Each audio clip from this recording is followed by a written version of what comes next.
Morning, you're listening to 98.4 Capital FM, and we have in studio with us the Honourable Mr. Musalia Mudavadi, presidential candidate for the Amani coalition. The questions have been coming in fast and furious, and we're going to get straight into them. Well, actually, just before that, I also want to give people a sort of heads up that today, which is the 31st of January, and tomorrow at the KICC, since we're talking about elections, there will be a National Youth Summit that's going to be about empowering youth to play a leading role in ensuring peaceful elections, as we have been discussing here with the Honourable Mudavadi, and what we're going to do about our civic duty come 2013. We'll be telling you more about that.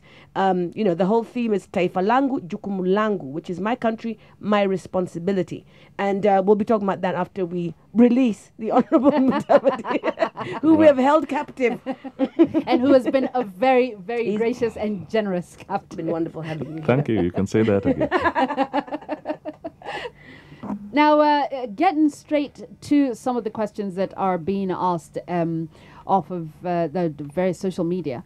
Now, still sad question, back to the question of project, and it's very good that you've clarified that.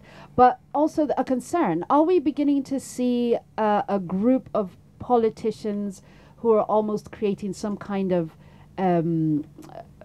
I would say name recognition, to put it kindly? You yourself, as you know, most people know, are the son of a politician, the Honourable Mudavadi. The members of your coalition are related.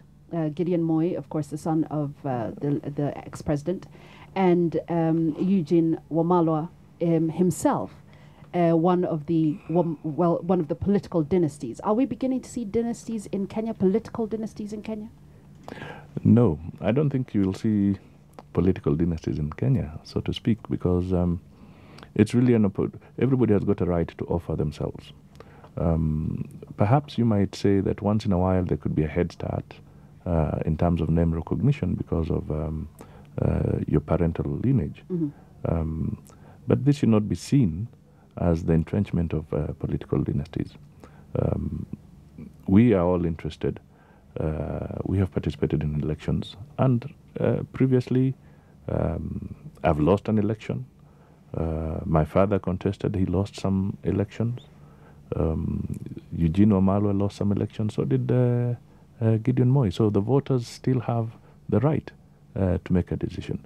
Now, if you look at Uhuru, at one time he has lost an election. So has Raila lost an election. So in that context, I don't think we should imagine that by virtue of having a name that may have been part of a political process in the past, that there's a dynasty created. No, there isn't. Everybody is somebody's son or somebody's daughter. And you could have a family where people like banking. You could have a family where people like the legal profession, and you could find a father or a mother is a lawyer, the daughter takes up law, the son also takes up law, and so forth. There are others who are just teachers. My father, before going into politics, was a teacher, an educationist.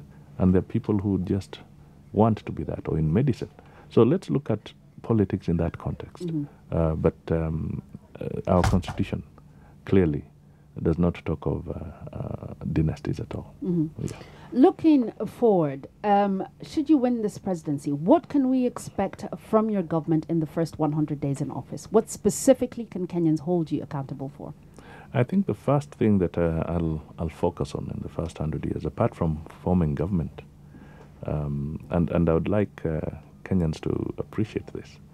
We have a new constitution, and to put the government together is going to be fairly complicated, because every name, particularly in the context of the executive, whether you're talking of your cabinet secretaries or you're talking of your ambassadors or your principal secretaries, you will find that Parliament must approve those names. So there's going to be quite a process there. So the first thing that one needs to do is to make sure that they can quickly establish a decent rapport, the executive establishing a decent rapport with Parliament immediately, to be able to facilitate the formation of government in the shortest time possible.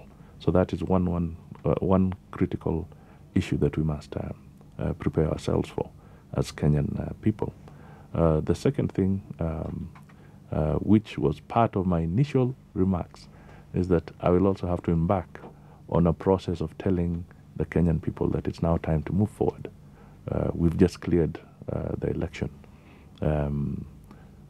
We've done it peacefully. Now we must move forward urgently so that we can start implementing the Constitution and being able to do what Kenyans expect us to do, that is deliver service.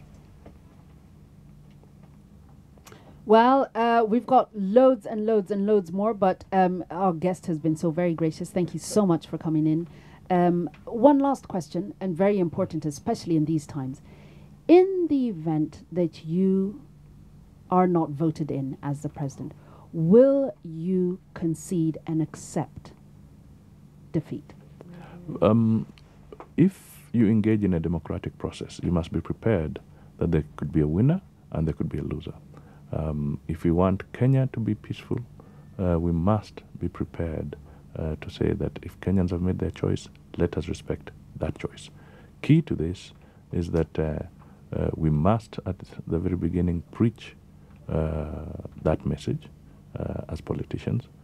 Secondly, we must encourage the IEBC to make sure that they conduct the election in the best manner possible. That is absolutely important. And I want to conclude by saying, ladies and gentlemen who carry a vote in this country, I'm seeking your vote. Vote for me. Let me be the person that will carry Kenya forward. The Honourable Mr. Musalia Mudavadi, presidential candidate for the Amani Coalition. Thank you so much for your generosity with your time and for coming in to speak with us in studio. You're listening to 98.4 Capital FM, and when we come back, we will tell you a lot more about what is going on.